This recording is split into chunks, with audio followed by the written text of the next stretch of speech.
এক মাদ্রাসায় এরকম খাদেম ছিল, তো খাদেমের সাথে বাচ্চারা খুব দুষ্টামি করত, ডাকতো গরু, পড়ার সময় গরু ডাকতো।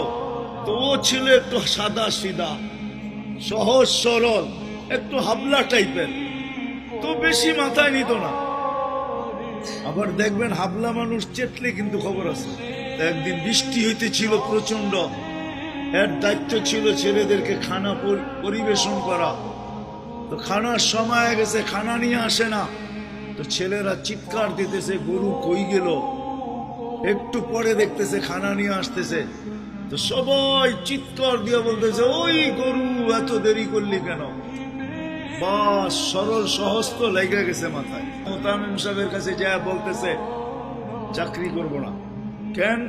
বাড়ি মাদ্রাসায় যেটি পালেন এটি সব দেয়া দাও, সবসময় গরু বলে শোয়া গেছি, আজকেও গরু বলতেছি। মোতামিম সাহেব বুঝছে যে সরল সহজ মানুষ চেতলে তো এরমই চেতে গেছে গা সিধা বাড়িতে।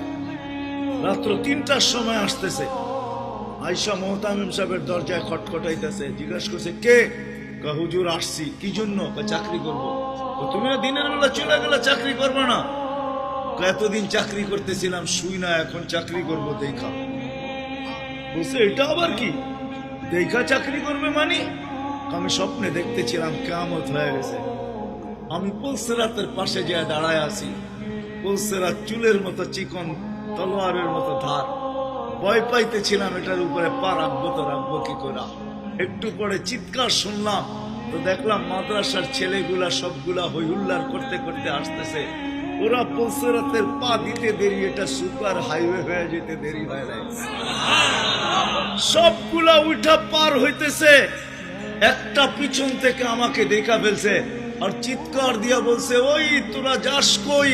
আমগো গরুটা তো দাঁড়ায় আছে, ওরে নিয়ে যাবি না?